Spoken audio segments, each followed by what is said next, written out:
দরবেশপুর ঈদগাহ ময়দানে আয়োজিত আজকের এই ওয়াজ মাহফিলের সম্মানিত সভাপতি মঞ্চে নাই, সম্মানিত সুধীমণ্ডলী, দিনদারি পর্দার মুসলমান ভাইরা, পর্দার আড়ালে আমার সম্মানিতা মা বোনেরা, আসসালামু আলাইকুম ওয়া রাহমাতুল্লাহি ওয়া বারাকাতুহু। আমরা আল্লাহ সুবহানাহু ওয়া তাআলা অপরন্ত অনুগ্রহের শুকর আদায় করি, যিনি খুব অল্প সময়ের মধ্যে আয়োজিত দরবেশপুর ঈদগাহ ময়দানে অনুষ্ঠিত আজকের এই দিন জলসায় আমাদের উপস্থিত হওয়ার সুযোগ করে দিলেন। এজন্য আমরা পড়ি আলহামদুলিল্লাহ। আপনারা আজকের এই মাহফিল আসতে দেবেন, আপনারা খুশি না বেটা, অল্প না বেশি? তাহলে লোক তো অনেক বেশি প্যান্ডেলে, আপনারা সেই রকম করে বলেন আলহামদুলিল্লাহ। আমি বক্তৃতার শুরুতে প্রথমে আমার দুজন ছেলের একটু শিক্ষা দিতে চাই। ওদের খাওয়া বেশি হয়ে গিয়েছে, আপনাদের লোকেরা রান্না বান্না খুব ভালো করছে, ওরা এত খেয়েছে ওদের মাথা কাজ করছে না। তোমরা জানো না মাহফিলের পিছনে একটা কি জন্য দাও, সেটা কেন টের পাও না?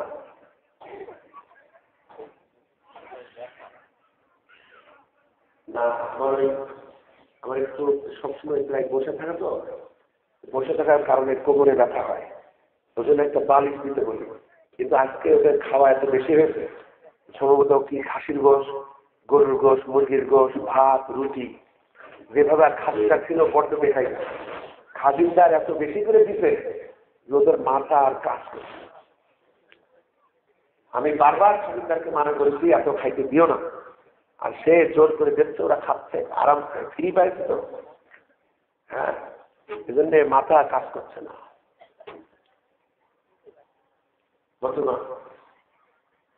আমরা গোটা দেশের এক অস্বাভাবিক পরিস্থিতির ভিতরে আমরা আজকের এই মাহফিলে একত্রিত হয়েছি, যার কারণে বাধ্য হয়েই আজকের মাহফিলের রুটিনে একটু পরিবর্তন আনতে হয়েছে আমার। কারণ আপনাদের উপরেও যেমন লোক থাকে, আমার উপরেও তো কিছু মানুষ আছে, তাই না? আমার নিচেও আছে, আমার উপরেও আছে। নিচের লোকেরা আমার কাছে জবাব দেয়, আর আমাকে আবার উপরের লোকদের কাছে জবাব দিতে হয়। স্বাভাবিক নিয়ম হলো মাহফিলে প্রধান বক্তা সব বক্তাদের পরে ওঠে, কিন্তু আজকে কদিন থেকেই আপনাদের মাহফিল কর্তৃপক্ষকে আমি বারবার বলেছি যে আমি আসলে 8টার পরে উঠবো এবং আমি কথা রাখতে পারবো 10টা পর্যন্ত, কারণ তারপরে ভিন্ন ধরনের মিটিং আছে, আরো নানা রকম সমস্যা আছে। সব কথা তো আমি এরকম মাহফিলে বলতেও পারবো না, কারণ আপনারা জানেন আমার শুধু হুজুরগিরি করার কাজ না, আমার আবার আরেকটা কাজও আছে, আপনারা জানেন না কম বেশি। এখন মাহফিল কমিটি প্রথমে রাজি হয়েছে, এবার আমার হাতে পেয়ে বলছে কি করে হয় ভাই, এইসব অনেক কিছু বুঝাচ্ছে। আমি বললাম ভাই বুঝালে তো আমি পারবো না, তাহলে আমার হয় এই মাহফিল মেহেরপুরের ডিসিকে অনুরোধ করে বন্ধ করে দিতে হবে, যে আমি তো ঠিকাছে করেছি, মাহফিলটা বন্ধ করে দেন, তাহলে আমি পারবো।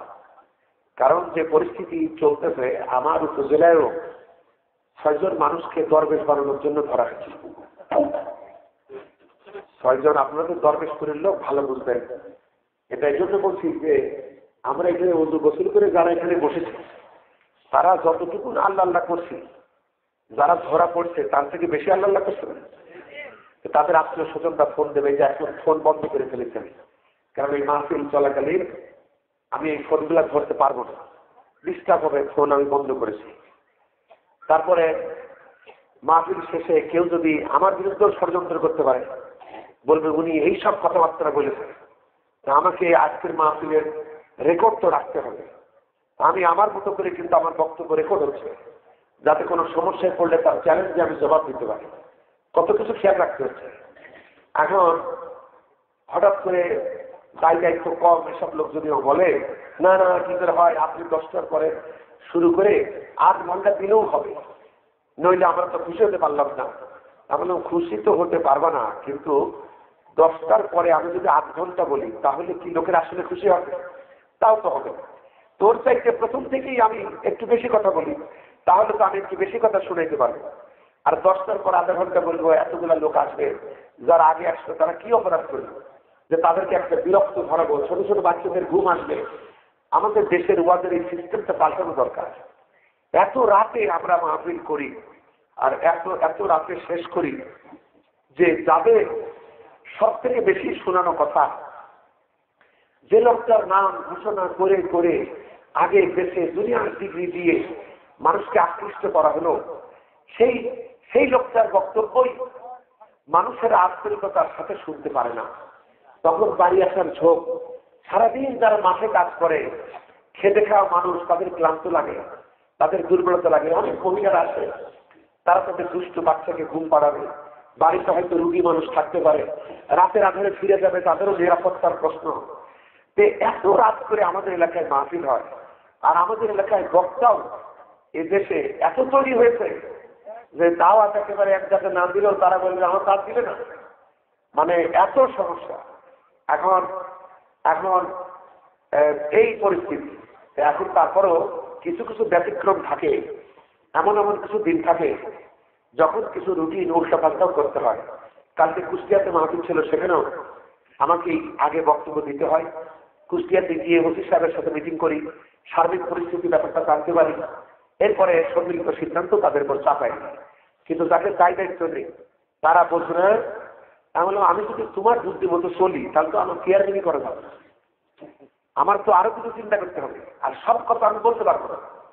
যেমন আপনার সন্তানেরা, আপনি কি ওদেরকে দাম্পত্য জীবন কি আপনি কি ওদের বুঝাইতে পারবেন? এই ছোট বাচ্চাকে দাম্পত্য জীবনের ব্যাপারটা কি, এটা কি বোঝানো সম্ভব? সুতরাং আমাদের সমাজে অনেক মানুষ 73 লম্বা হয়েছে, বয়স হয়েছে, কিন্তু প্রশাসনিক ভিতরে কি জটিলতা আছে, কি সমস্যা, ভিতরের কি খবর, খবরের কাছে যেটা আসবে ওইটাই শুধু খবর না, যেটা আসবে না সেই খবরও তো আমরা জানি। তো এজন্য আপনারা হাদিস পড়লে দেখবেন আবু হুরায়রা এবং আনাসের মতো লোকেরা খুব বেশি হাদিস বর্ণনা করছে, কিন্তু আবু বকর উমররা সব জানা সত্ত্বেও সব হাদিস বলতে পারে না। কারণ আবু হুরায়রা আর আনাস ওরা সাধারণ মানুষ, ওদের তো দায় দায়িত্ব নেই, যা শোনে তাই করে দেয়। আর আবু বকর উমর সবকিছু জানার পরও তাদের চিন্তা করতে হয় যে এই কথাটা বললে পরিণাম কি হবে। আমি আপনাদের একটা উদাহরণ দেই।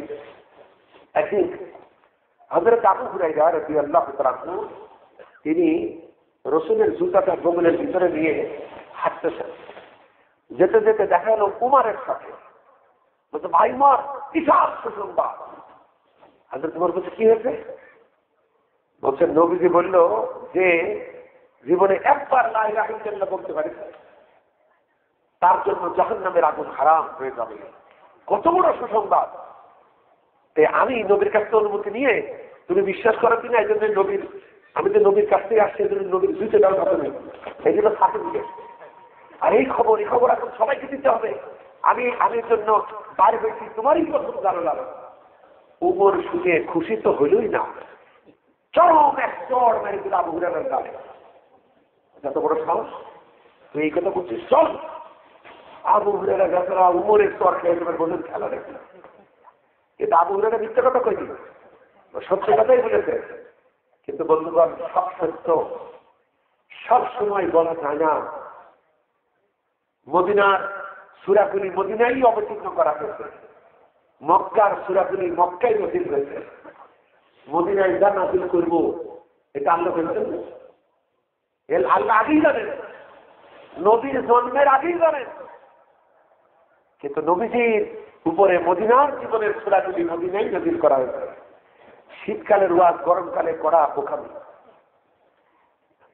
নাকি খুব বুদ্ধিমান? বন্ধুগণ, বুঝতে হবে। এখন উমর এবার আবু হুরায়রা ধরে নিয়ে আসছে রাসূলুল্লাহর কাছে। হুজুর, আবু হুরায়রা এই কথা কয়, আপনি কি বলেছেন? নবী বলছে, হ্যাঁ বলেছি। বলছে, হুজুর আপনি বলবেন না, এই কথা যদি সর্বসাধারণের কানে যায় তারা তো ইবাদত বন্দেগী বাদ দিয়ে দেবে। একবার কলমে পরিচয় দেবো, অপাত করে দেওয়া যাবে না। আপনারা শুনবেন, আমাদের সমাজের কিছু মানুষ এরকম হাদিস বর্ণনা করে যে দস্তরখান বিছিয়ে যদি খাও, 100 শহীদের সওয়াব পাওয়া। কথা কিন্তু ঠিক, কিন্তু যে কথা আপনি বোর কাছে বলতে পারেন ওই কথা চাকর কাছে বলতে পারবেন? কিছু ক্ষেত্র আছে না, যে কথা আমার ড্রাইভার আমাকে বলতে পারে সে ওই কথা আপনার বললে আমার চেয়ারম্যান চলবে। এখন আমাদের পাত্র বুঝতে হবে কোথায় কি বলা যায় আর কোথায় কি বলা যায় না। তাই নবীজি বলেছেন, মুখ থেকে বার হওয়া কথা আর হলুদ থেকে বের হওয়া তীর বেরিয়ে গেলে আর ফিরানো যায় না। এজন্য হুশ করে কথা বলতে হবে। এই কথার কারণেই অনেক মানুষ বিপদে পড়ছে, আর এই কথার কারণেই কত মানুষ ঠিক মতো চলছে। এখন কথা কিভাবে বলতে হবে দিনের পথে, সেদিন মালিকটি মাহফিল ছিল। একজন বলছে, আপনি কি দেহাতে বিশ্বাস করেন না? আপনি ওয়াজে গরম টরম দেন না, ঘটনা নেই। আমি বললাম, তুমি জানো দেহাত মানে কি? তুমি মনে করো দেহাত মানে মারামারি করা? তোমার তো শরীরে পা, তোমার তো ট্রেনিংও নেই, তোমার মতো লোককে আপনি মারামারি করবেন। কারণ জেহাদ শব্দের অর্থ হলো প্রচেষ্টা করা। এটা আপনারা তো দূর এসছেন মাহফিল শুনবেন বলে, এটাও জেহাদ। আপনারা চেষ্টা না করলে এখানে আসতে পারতেন না, এটাও জেহাদ। জেহাদ মানে প্রচেষ্টা। আর তুমি যে কথা বলছো, তুমি যেটা বোঝাচ্ছ ওটাও আমি বুঝি, সেটা হলো কেতাল, সেটা হলো হাত, সেটা যুদ্ধ। সেটার সময় এখন আসে নাই। এটা প্রচেষ্টা জেহাদ। আর এই মাহফিলটা জেহাদের ময়দান না, এটা শিক্ষার ময়দান। এটা কি মারামারি করে থাকে? এটা শিখাইতে হবে মানুষকে, মানুষকে ভদ্রতার সাথে বুঝাইতে হবে। এটা কিভাবে শিখাবো আমরা, এটাও কোরআন শরীফ বলেছেন। সূরাতুন নাহল, কোরআনে কারীমের 16 নম্বর সূরার 125 নম্বর আয়াত, উদউ ইলা সাবিলি রাব্বিকা বিল হিকমা ওয়াল মাউইযাতিল হাসানা ওয়াজাদিলহুম বিল্লাতী হিয়া আহসান। মানবতাকে যুক্তিপূর্ণ ভাষায়, মানবতাকে হিকমার সাহায্যে কৌশলগতভাবে মানবতাকে বুঝাও। এরপরে যদি তর্ক বাঁধে, সেই তর্ক করবা ভদ্রতার সাথে, অভদ্রতার সাথে করবা না। মুসার মতো নবীকে আল্লাহ যখন ফেরাউনের দরবারে পাঠাচ্ছেন হেদায়েতের বাণী নিয়ে, তখন আল্লাহ পাক মুসাকে ভদ্রতা শিখাচ্ছেন। সূরা তাহার 44 নম্বর আয়াত, ফাকুলা লাহু কওলান লাযিনান লাআল্লাহু ইয়াতাযাক্কারু আও ইয়াখশা। মুসা, ফেরাউনের দরবারে যাচ্ছ, ভদ্র ভাষায় কথা বলবা, হয়তো সে ভয় করবে, হয়তো সে হেদায়েত পেতে পারে। সুবহানাল্লাহ। আমাদের হিকমা, কৌশল, বাস্তবতা বুঝে কথা বলতে হবে। হযরত উমর যে অপরাধ করলো, রসুলের সাথে যখন যেসব সাহাবারা ছিল, হযরত উমর যখন তরবারি নিয়ে রসুলের মারতে আসে, তখন নবীর পাশে হামজার মতো সাহাবা, আলীর মতো সাহাবা। উমরের তো বাঁচতে দেওয়ারই কথা না। কিন্তু যদি ওই দিন সব সাহাবেরা উমরকে একা পাই মারি ফেলত, তাহলে অত বড় শাসক আমরা পাইতাম, অত বড় খলিফা পাইতাম। আমাদের একটু গভীরভাবে চিন্তা করতে হবে আমাদের। তা আমরা যারা বললাম দস্তরখান দিকে খাইলে 100 শহীদের সওয়াব হয়, কথা সত্য, কিন্তু যেভাবে আমরা বলছি ওইভাবে বলা যাবে না। কারণ আর বলতেই যদি হয়, ওটার ব্যাখ্যা দিতে হবে। এই যে দেখেন না, আগে এখন অবশ্য কমছে, মসজিদের ভিতরে লেখা থাকতো, যে ব্যক্তি মসজিদে দুনিয়ার কথা বলে তার 40 বছরের ইবাদত বরবাদ হয়ে যায়। আগে এরকম লেখা থাকতো, এখন এগুলা অত আর লেখা থাকে না। মানুষেরা ম্যাচিউর হয়েছে, বুঝতে পেরেছে। কারণ ওই লেখাটা যেমন সতর্ক তেমন বিপজ্জনক। একটা 20 বছরের একটা যুবক ঢুকে তো ভালো মনে করে মসজিদে, দেখুন এত বেকাইতে থাকে যে একটা কথা বললেই 40 বছরের ইবাদত বরবাদ হবে, সে তওবা করবে, এই মসজিদে আমি আর আসবেই না। কারণ আমার অ্যাডভান্স আরো 20 বছরের ইবাদত নষ্ট হয়ে যাবে, তাহলে আমার নামাজ পড়ার দরকার নেই। সবে বরাত, সবে কদর নিয়ম, এমন হাদিস আমরা বলে থাকি যে ওই দিন যদি সন্ধ্যার সময় যদি গোসল টোসল করো, 2 রাকাত নামাজ যদি পড়তে পারো, 50 বছরের গুনাহ মাফ হয়ে যাবে। যুবক দিলে তো বিরাট ভালো। তাও তো এবার চোখ বুঝে আমি শুধু গুনাই করবো, আল্লাহর তো মাফ করার উপায় নেই। এজন্য হাদিসগুলি বললে হবে না, উলু বলে মুখটা সরালে হবে না, এগুলার ব্যাখ্যা থাকতে হবে। এই যে আপনার যেমন যদি কোনো মসজিদে এসে আসেন, যে ব্যক্তি মসজিদে দুনিয়ার কথা বলে তার 40 বছর ইবাদত বরবাদ হয়, তাহলে দুনিয়ার কথা কি জিনিস সেটাও ব্যাখ্যা দিতে হবে। দুনিয়ার কথা কি জিনিস? আমরা যদি মসজিদে বসে চিন্তা ভাবনা করি, একজন ধরেন ভালো চাষি, আর একজন এসে বোকা চাষি। ভালো চাষি যে কায়দায় ভুট্টা চাষ করে অনেক লাভবান হলো, সে ওই বোকা ভাইটাকে বুঝাইতে পারে, ভাই তুমি এইভাবে চাষ করো, এটা তো দুনিয়ার কথা, ঠিক কিনা? কিন্তু এটা তার কল্যাণের কথা না। এই যে কোরআন, এই কোরআন পড়তে গিয়ে তেমন বেহেশতের কথা পাবেন, দোজখের কথা পাবেন, আখিরাতের কথা পাবেন, নবীদের কথা পাবেন, তেমন এখানে ফিরআউনের মতো বদমাইশ তার কথা আছে না? তাহলে ওটা তো দুনিয়ার কথা। এই কোরআন তেলাওয়াত যখন আপনি আবু লাহাবের গাইলেন, তাব্বাত ইয়াদা আবি লাহাবেও, ওটাও কি দুনিয়ার একটা হিংসা মার্কা কথা না? ওই সূরা পড়লে সওয়াব হয় না? তারপর আবু লাহাবের নাম পড়লে সওয়াব হয়, এটা হয় না? আল্লাহ নাম বললে যে সওয়াব হয়, ফিরআউন নাম বললে তার থেকে বেশি সওয়াব। আল্লাহ নামের অক্ষর কয়টা? আলিফ লাম লাম হা।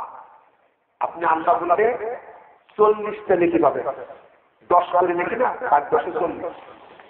আর ফেরাউনে 5টা অক্ষর দিয়ে ফেরাউন লিখতে হয়, তাহলে ফেরাউন বললে 50টা লিখি হয়। এখন হয় বলে কি আমি আল্লাহ আল্লাহ জিকির বাদ দিয়ে ইয়া ফেরাউন এই জিকির করবো? সুতরাং সব দিক বিবেচনা করে বুঝতে হবে ভাই, একেবারে চোখ বুঝতে সোয়া ভয় বুঝি ফেরাউন বলবো না।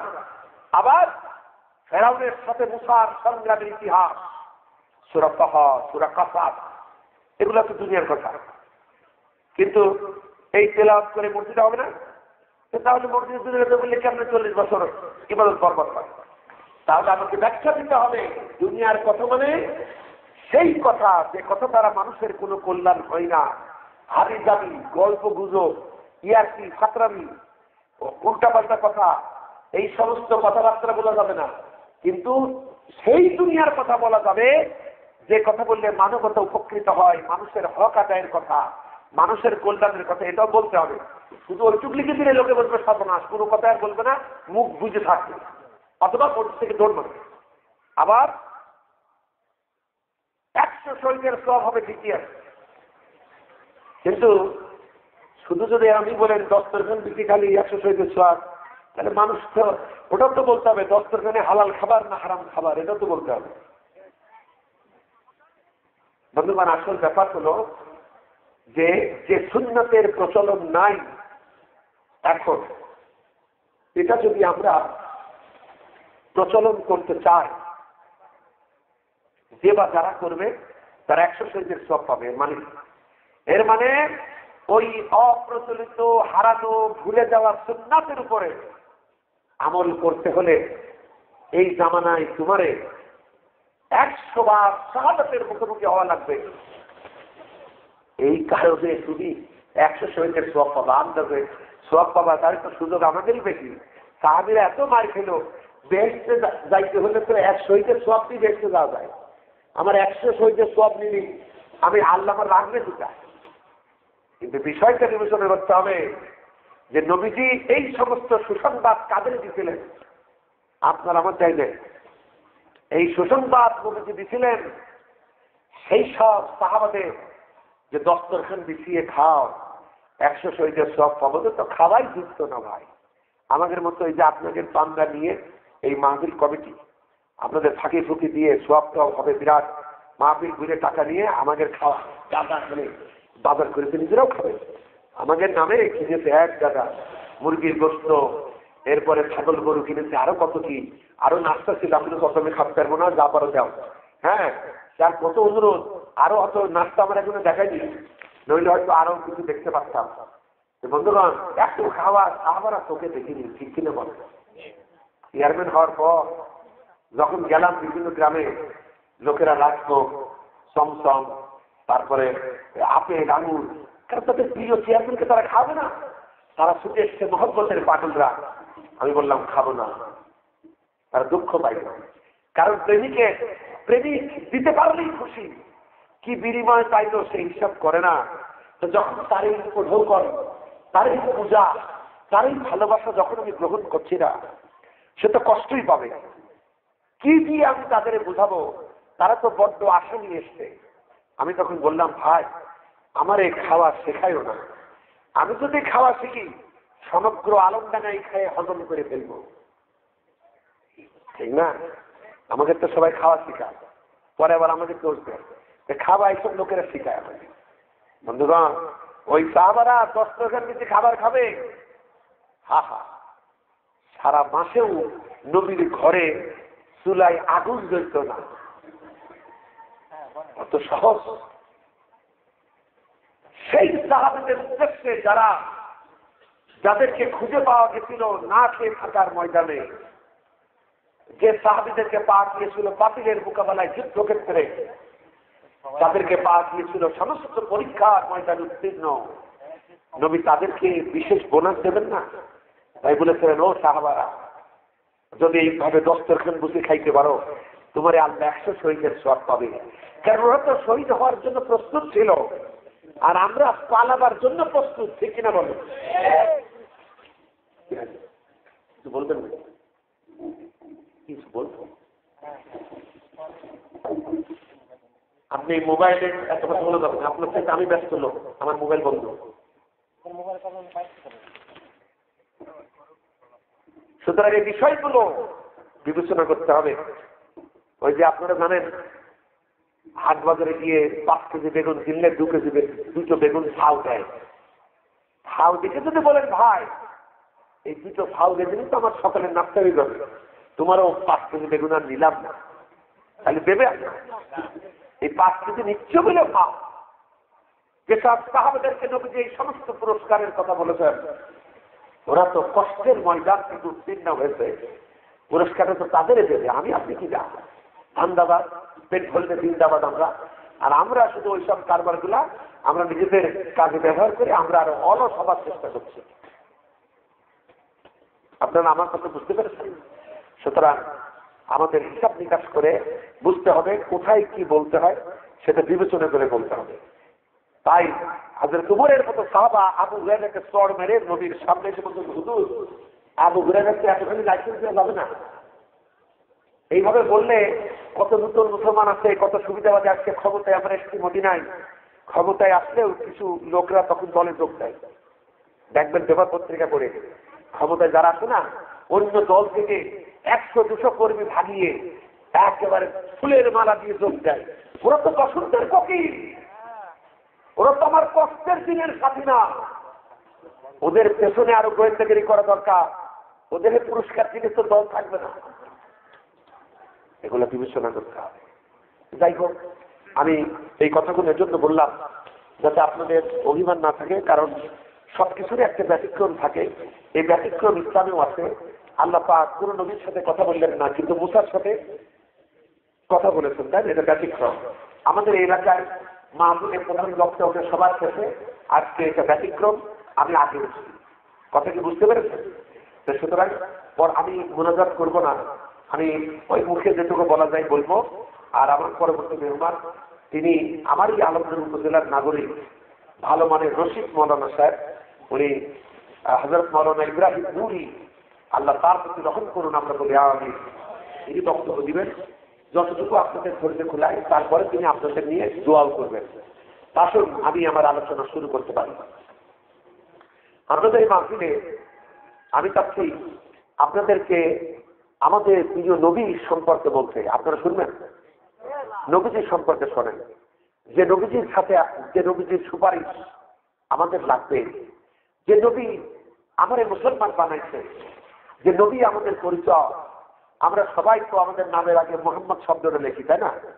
কিন্তু আমরা নবীকে ভালোবাসতে গিয়ে মোহাম্মদ শব্দটাকে এমন ভাবে লিখি যে একেবারে প্রতিবন্ধী বানিয়ে ফেলি। প্রতিবন্ধীদের ঠ্যাং থাকে না, পা থাকে না, নাক থাকে না। আমরা যখন লেখি হই, নামটা পুরাই দেখি মুহাম্মদ, ময় হস্যু, হয়ে আকার, ময়ে ময়ে আকার, দ, এই হচ্ছে মুহাম্মদ। এর মানে সর্বোচ্চ প্রশংসিত, আলহামদুলিল্লাহ। সেই নামটা আমরা ভালোবেসে রাখি, কিন্তু কেউ লেখে মুখ, কেউ লেখে মো, কেউ লেখে মহা। কি হইল এটা? এত কলমের কালি, কিন্তু রসুলের নামটা ভালোবেসে রাখতে গিয়েও আমরা নামটা কেটে কুটে টুকরা করি। তারপরে মোহাব্বত করতে গিয়ে আমরা আরো অপমানই করি, ঠিক কিনা বলে? আমাদের সচেতন করে যে আমরা নবীর নামটা যদি ভালোবেসে আমরা আমাদের নামের পাশে লাগাই, তাহলে নামটা আদবের সাথে লাগাবো। আর যদি আপনি না লাগান, একেবারে লাগান না, আপনার কোনো সমস্যা নাই। যেমন সাহাবাদের নামের আগে যেমন আবু বকর নবীজিকে সব থেকে বেশি ভালোবেসেছেন, তাই না? নবীও ভালোবেসেছেন। সে আবু বকরের নাম বলতে গেলে আমরা কি বলি? মুহাম্মদ আবু বকর, তাই বলি। সুতরাং এটা সাহাবীরাও করেন। আমরা হযরত আলীর নাম যখন বলি আমরা কি বলি? মোহাম্মদ আলী। কিন্তু আমরা যখন নামাজও পড়ি না, তাছাড়া আমরা আমাদের নামের আগে খুব মোহাম্মদ লিখি। কারণ আমাদের তো নাম ছাড়া আর কিছু নাই, আমাদের তো আমল নেই, ওই সাইনবোর্ডটাই পরিচয়। এজন্য আমরা নামের আগে মোহাম্মদ দেই। একটু দেন, কোনো আপত্তি নেই। কিন্তু যদি আমরা দেই তাহলে একটু মর্যাদা রেখেই দেই। আপনারা কি একমত? আর যদি না দেই, না দেব, কিন্তু এইভাবে যেন না দিই যে আমরা নামটা দেখতে গিয়ে আমরা একেবারে উল্টো পাল্টা করে দিলাম। শেষে ভিন্ন জাতির লোকেরা দেখলো আসলে এই মুসলমান তো সেই মুসলমান না, এরা তো তার নবীর নামটাও, নবীর নামের অক্ষর লিখতে গিয়েও কলমে কালি থাকে না, এটাকে যত সংক্ষেপে লেখা যায়, কি কপাল পোড়ায় না। আমরা এভাবে হাস্যকর আচরণ আমাদের সমাজে করে থাকি। তো যাই হোক, আমি আপনাদের সামনে আলোচনা রাখবো মুহাম্মাদুর রাসূলুল্লাহ, আমরা বলি সাল্লাল্লাহু আলাইহি ওয়াসাল্লাম, আমার ভালোবাসা, আমার আদর্শ, এর উপরে আমি আপনাদের সামনে কথা বলবো।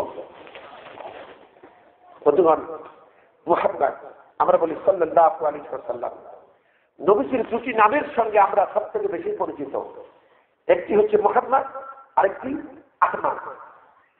একটি নামের অর্থ হলো সর্বাধিক প্রশংসিত, আরেকটি নামের অর্থ হলো সর্বাধিক প্রশংসাকারী। দুটি নামই নবীজির সার্থক।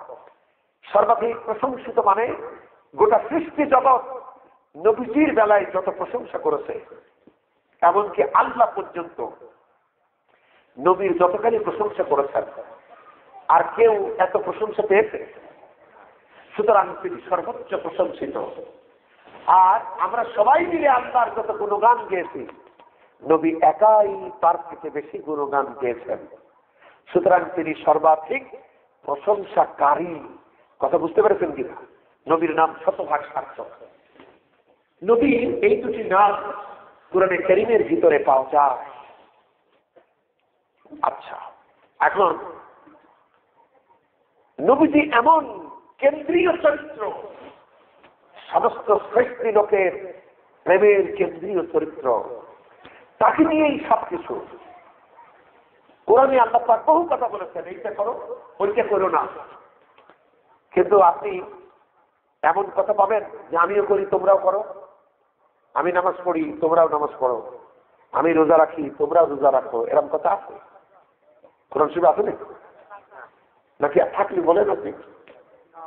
পরীক্ষা শুধু আমি একা দেবো না, আপনাদেরও ধরানো আছে। কোনটা বলেন? হ্যাঁ, ধন্যবাদ, 100 নম্বর পাই গেছে। বন্ধুগণ, একটা মাত্র কথা আছে, কথাটি রাসূলকে জড়িয়ে, রাসূলকে সাথে নিয়ে একটি কথা আছে, সেটা আমরা সব হুজুররাই যখন বক্তৃতা শুরু করি তখন ওই আয়াতে কারিমা বলি। এটা হচ্ছে সূরা আহজাবের 57 নম্বর আয়াত। আল্লাহ পাক বলেছেন, ইন্নাল্লাহা ওয়া মালাইকাতাহু ইউসাল্লুনা আলান নবী, নিশ্চয়ই আমি আল্লাহ এবং আমার ফেরেশতারা আমার নবীজির শানে দরুদ পাঠায়। ইয়া আইয়ুহাল্লাযীনা আমানু সাল্লু আলাইহি ওয়া সাল্লিমু তাসলিমা, তোমরা যারা ঈমান এনেছো তোমরাও আমার নবীজির শানে দরুদ পাঠাও। এখন এই একটা মাত্র জায়গা যেটা আমিও করি, আমার ফেরেশতারাও করে, তোমরা যারা ঈমান এনেছো তোমরাও করো। অতএব এই দরুদ পড়তে গিয়ে আল্লাহ এবং ফেরেশতাদের সুন্নাতের সঙ্গে আমাদের আমলটা মিশে যায়। বলেন সুবহানাল্লাহ। আর সব কিছু আমাদের বলে তোমরা করো, আল্লাহ করবে এটা বলা হয়নি। তোমরা যাকাত দাও, তোমরা হজ করো, তোমরা নামাজ কায়েম করো, তোমরা সুদ খাইও না, ঘুষ খাইও না, মিথ্যা কইও না, এইসব কথাবার্তা আল্লাহ বলেছেন, তাই না? হারাম আর হালাল তিনি বলেছেন। এখন আল্লাহ পাকের দরুদ আর নবী আমাদের দরুদে পার্থক্য আছে। আল্লাহ পাকের দরুদ হচ্ছে আল্লাহ পাক সরাসরি তার প্রত্যক্ষ রহমত নবীর উপরে পাঠান, আর আমরা ওইটাই আল্লাহকে পাঠাবার ব্যাপারে অনুরোধ করে থাকি। এই এতটুকু পার্থক্য, তাছাড়া আর কোন। বন্ধুগণ, নবীজি হচ্ছেন এমন কেন্দ্রীয় চরিত্র সৃষ্টি লোকে যে আপনি যদি তাকে সম্মান করে চলেন, তাকে অনুসরণ করে চলেন, আপনি যদি হিরো হন, আল্লাহ আপনার হিরো বানাবেন। সুবহানাল্লাহ। আর আর আপনি যদি নবীজির সঙ্গে বিরোধিতা করেন, তার আদর্শকে লাঞ্ছিত করেন, অপমানিত করেন, আজকে হয়তো আপনি 2012 সালে আপনি হয়তো হিরো, খুব দ্রুতই আপনি হিরোতে পরিণত হবেন, ঠিক কিনা বলেন? দেখুন কত কবি সাহিত্যিক, কত শিল্পীরা কত গান লিখলো, কবিতা লিখলো, মানুষেরা কয়েকদিন খুব গাইল, কদিন পরে ওই গান ওই কবিতা মনে থাকে না, কবির কথাও গুল্লাই যায়, তাই না? কিন্তু বন্ধুগণ, কোন কবিতা কোন গান যদি নবীর সামনে রচনা করা হয়, তবে কবিতাও বেঁচে থাকে, কবিও বেঁচে থাকেন, বরং আলহামদুলিল্লাহ। ওই যে আমরা কিছুক্ষণ আগে পড়লাম বালাগাল উলা বিকামালিহি, পড়লাম না? এটা আমাদের ছোটদেরও মুখস্থ, এটা বড়দেরও মুখস্থ, এটা বুড়াদেরও মুখস্থ, তাই না? শুধু কি আমাদের মুখস্থ, সারা দুনিয়ার যত ভাষাভাষী মুসলমান আছে সবার মুখস্থ। অথচ কবিতাটা কোরআনেও নাই, কবিতাটা হাদিসেও নাই। এটা হচ্ছে একজন কবির কথা। সেই কবির নাম হচ্ছে আল্লামা শেখ সাদি রাহমাতুল্লাহ আলাইহি। শেখ সাদি তো অনেক কবিতা লিখেছেন। তার জীবনে তিনি বেঁচে ছিলেন 120 বছর। 30কে 4 দিয়ে গুণ করলে কত বছর হয়? 30কে 4 দিয়ে গুণ করে, তার মানে আল্লামা শেখ সাদির জীবনে 4খানা 30 বছর আছে। প্রথম 30 বছর তিনি লেখাপড়া করেছেন, জ্ঞান অর্জন করেছেন। পরবর্তী 30 বছর তিনি পরিশ্রম করেছেন, টাকা পয়সা কামাই করেছেন, যাতে ভিক্ষে করা না লাগে। 3 নম্বর, তৃতীয় 30 বছর তিনি বিশ্ব পরিভ্রমণ করেছেন। বিপুল অভিজ্ঞতা এবং প্রজ্ঞা ধারক বাহক হয়ে জীবনের অবশিষ্ট 30 বছরে তিনি 2টা বই লিখেছেন, যে 2টি বইয়ের নাম গুলিস্তা, অপরটির নাম বস্তা।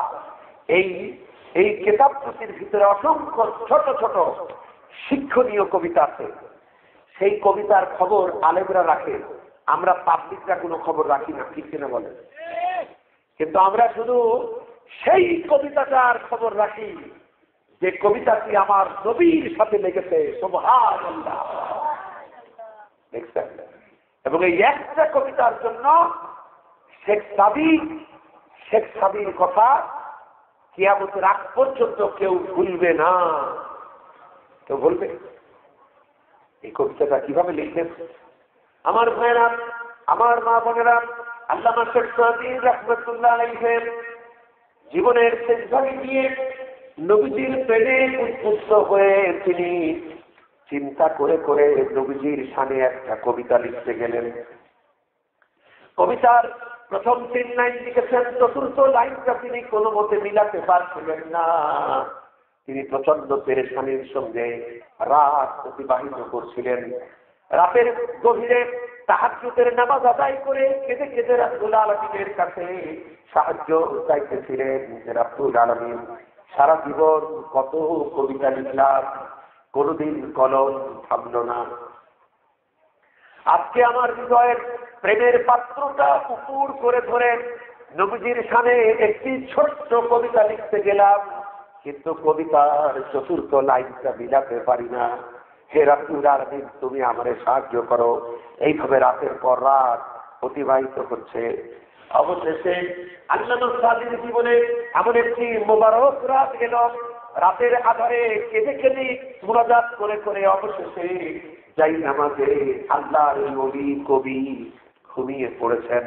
স্বপ্নের ভিতরে নবী মুহাম্মদুর রাসূলুল্লাহ সাল্লাল্লাহু আলাইহি ওয়াসাল্লাম উপস্থিত হয়ে প্রশ্ন করলেন, সাদি, তুমি এত টেনশনে কেন, এত পেরেশান কেন, কি হয়েছে তোমার? আল্লামা সাদি বলেন, নবীজি হৃদয়ের ভালোবাসাটুকু একত্রিত করে আপনার সঙ্গে একটা ছোট্ট কবিতা লিখতে গেলাম, আপনার প্রশংসা করে আপনার গুণগানকে একটা কবিতা লিখতে গেলাম, কিন্তু নবীজি কোনো মতেও আমি চতুর্থ লাইনটা মিলাতে পারি না। নবীজি বলছেন, সাদি কি তোমার সেই কবিতা, তুমি আমারে শোনাও। আল্লামা সাদি নবীজিকে শোনাতে থাকলেন, বালাগাল গুলাবি কামালিহি কাসাফাত দুজা বিজামালিহি হাসনাত জামিউ ফিসালিহি। আর তো পারি না হুজুর। স্বপ্নের ভিতরে নবীজি বললেন, সাদি কবিতার চতুর্থ লাইনটা মিলাই নাও, সাল্লু আলাইহি ওয়া আলিহি। সুবহানাল্লাহ। কবিতা কবুল হয়ে গেল। আল্লামা সাদি বিশ্বের ইতিহাসে চিরন্তন হয়ে রইলেন। তিনি কি লিখলেন? বালাগাল উলা বিকামালিহি, পূর্ণতার যত দূর পৌঁছানো যায় তত দূর তিনি পৌঁছে গেছেন। মানবীয় গুণাবলীর পূর্ণ স্তরে তিনি উপনীত হয়েছেন। যত ভালো হওয়া সম্ভব নয় তত ভালোই তো তিনি হয়েছেন। যত সুন্দর হওয়া সম্ভব নয় তত সুন্দরই তিনি হয়েছেন। এই হচ্ছে 3 লাইন। নবীজি যেটা বললেন, চতুর্থ লাইন বড় সবে দরুদ, তার উপরে আমরা বলি সাল্লাল্লাহু আলাইহি ওয়াসাল্লাম। আমি কি দিয়ে নবীর তুলনা করব? আমি তুলনা করলাম আকাশের সাথে, সুদূরে পড়লো ধুয়ে। আমি তুলনা করলাম সাগরের সাথে, জমিনে পড়লো শুয়ে। আমি তুলনা করলাম পাহাড়ের বিশালতা, চিরজনমের তরে বোবা হয়ে গেল হারানো চঞ্চলতা। আমি বিশাল অসীম আকাশের অসীমতার সঙ্গে নবীজির তুলনা করতে গিয়ে আকাশ যখন শুনল আমার সাথে নবীজির তুলনা করতে পারছে কেউ, আকাশ বিনয়ে নুয়ে পড়ল। ছোটরা তোমরা দেখে না, ফাঁকা মাঠে যখন তোমরা যাও মনে হয় না যে আরেকটু এগিয়ে গেলে আকাশটা ছুঁতে পারবো? আপনাদের ছোটবেলায় মনে হতো না? কেউ কেউ কিন্তু হাঁটাও শুরু করলো, দেখি তো আকাশটা ধরা যায় কিনা। এর মানে আকাশ বিনয়ে নুয়ে পড়লো, আমি পারবো না। আমি কি নবীর সাথে পারি? যিনি এই কবিতা লিখেছেন তার নাম হল কবি মতিউর রহমান মল্লিক। তিনি বেঁচে নাই। আল্লাহ তাকে জান্নাতুল ফেরদৌস নসিব করুন, আমরা বলি আমিন। সারা জীবন নিরহংকার এবং ত্যাগী মানুষ,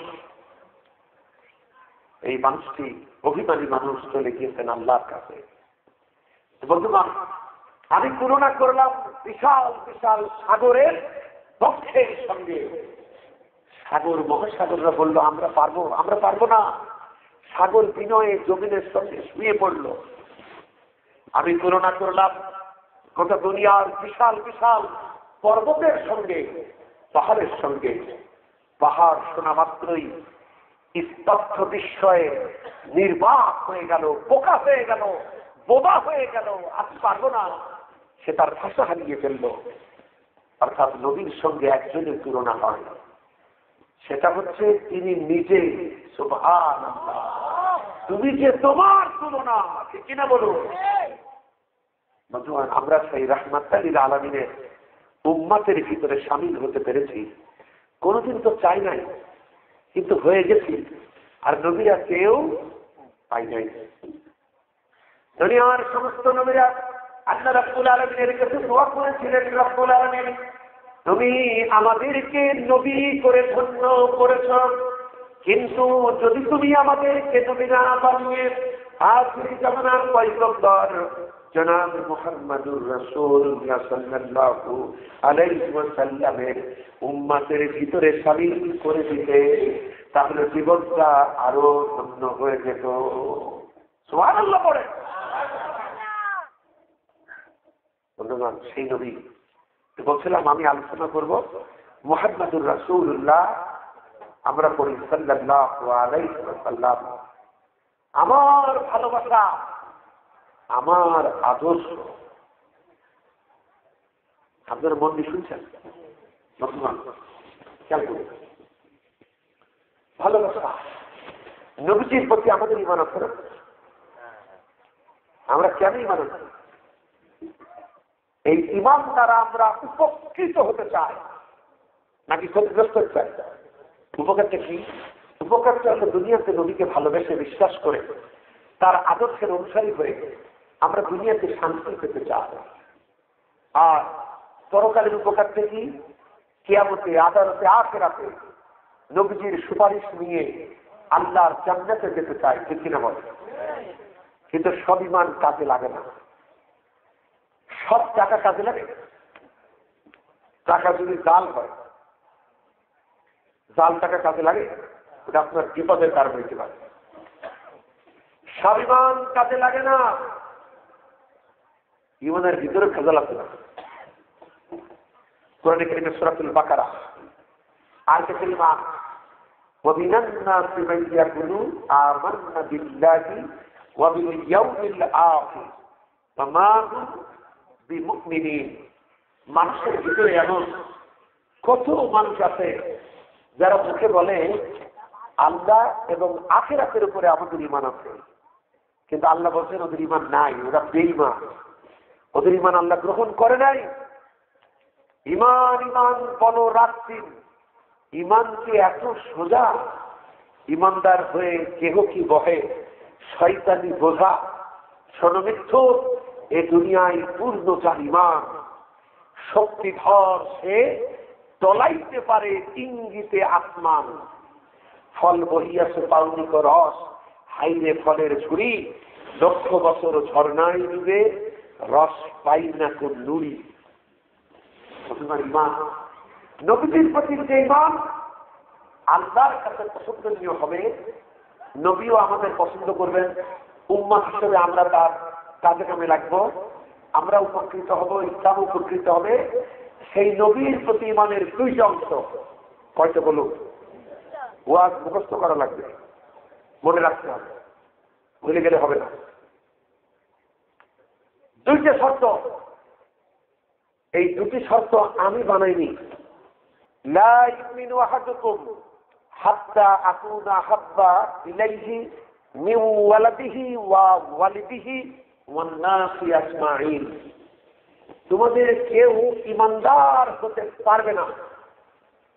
নোটিশ, খুব মারাত্মক নোটিশ। কিন্তু তোমরা বলছো আমি ঈমানদার, নবী বলছেন তোমরা কেউ ঈমানদার হতে পারবে না যতক্ষণ পর্যন্ত তোমরা আমাকে, তোমাদের মাতা পিতা, তোমাদের সন্তানাদি, এমনকি বিশ্বের সমস্ত মানুষ অপেক্ষা আমাকে বেশি ভালোবাসতে না পারবা, ততক্ষণ ঈমানদার হতে পারবে না। অর্থাৎ ঈমানদার হতে হলে নবীজিকে ভালোবাসতে হবে কতখানি? সবার চাইতে বেশি। কথা কি বুঝতে পেরেছেন? এমনকি জীবনের চাইতে বেশি। আমাদের যত প্রিয় জিনিস আছে সবকিছুর চাইতে নবীকে বেশি ভালোবাসতে হবে, নতুবা এই ঈমান নবীর কাছে, আল্লাহর কাছে গ্রহণযোগ্য হবে না। আচ্ছা, গেল এক নম্বর। তারপরে তো আমরা টুকটাক নবীজিকে ভালোবাসি না? নবীজির নামে দরুদ সালাম করে পেট ভরে জিলাপি খাই, মজা খাই, কত মজা, কত ভালোবাসি। জিলাপির বাজারের দাম বাড়ি দিই, এত জিলাপি খাই আমরা। আচ্ছা, খুব ভালো, মানে জিলাপি মার্কা ভালোবাসা। এজন্য নবীজি আর একটা প্যাস লাগাইছে।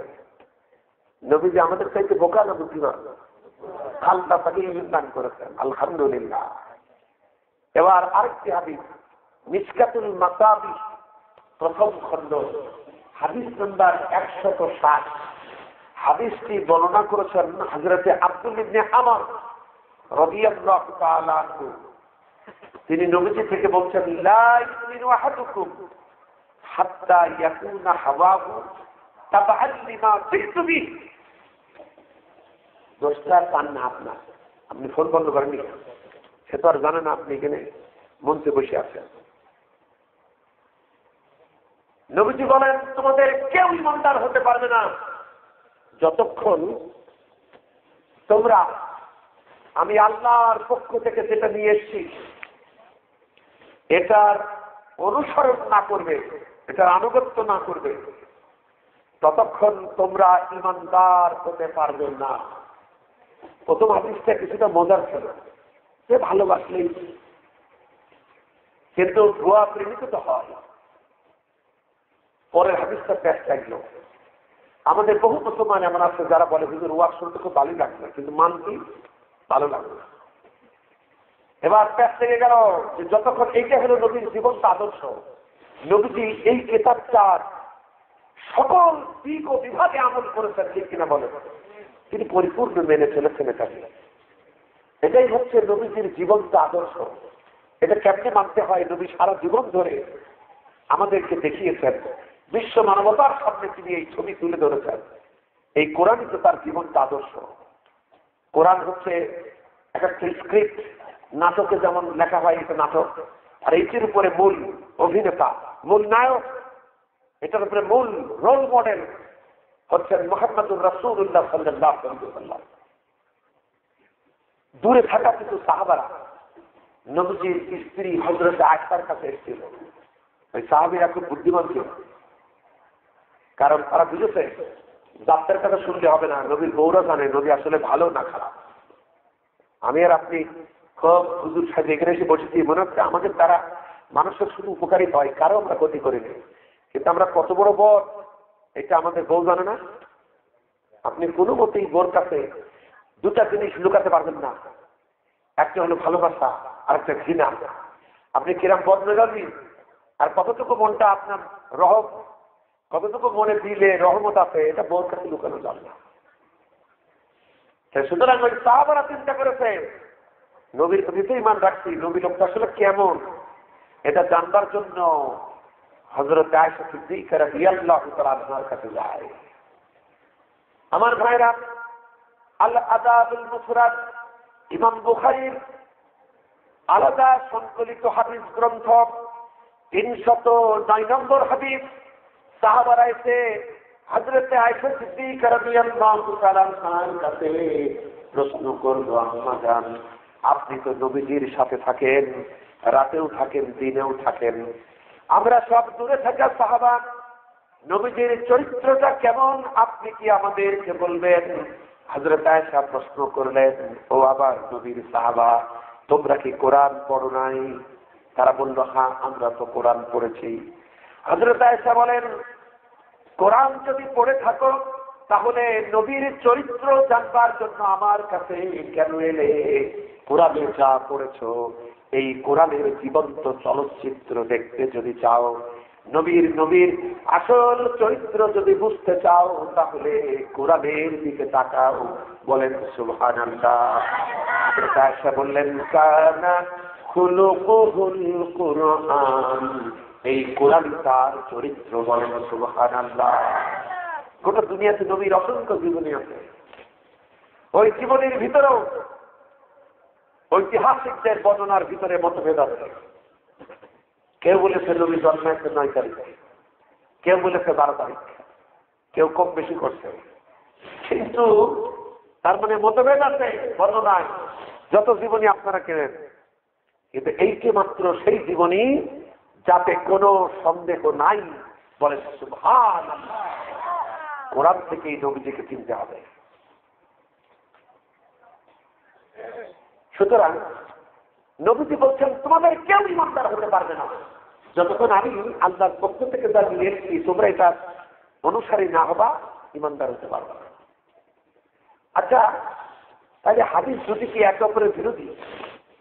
কারণ প্রথম হাদিস শুনেই আমরা বুঝছিলাম যে ভালোবাসলেই ইমানদার হতো, তাই না? আবার এখানে বলছে আবার কাজ করতে হবে, আনুগত্য করতে হবে, হুকুম মানতে হবে, অনুসরণ করতে হবে, যদি ইমানদার হতে পারবে না। তার কি দুটো হাদিসে কোনো ঝামেলা? মাহফিলের সভাপতি সাহেব, আপনার কাছে টাকা পয়সা আছে? আছে টাকা ফেরত দেবো নি? ভয় পাচ্ছি আমি তো পাগল করছি না, চিন্তা দিকে টাকা বের করবো, থাকলে বের করে টাকা ফেরত দেবো নি, দেন টাকা নেই, টাকা নেই, পকেট চেক করবো, লোক দিয়ে দিল না সভাপতি। এক লোকের 58 পয়সা হয়ে গেল। লোকটা বলছে, আল্লাহ এই টাকাটা যেন কোনো মৌলবি না হয়, যদি পাই যে কোনো টাইপের কাজ করে ফেলবে। টাকা দেখি এই মৌলবিটা বোকা আছে, টাকা বের করছে,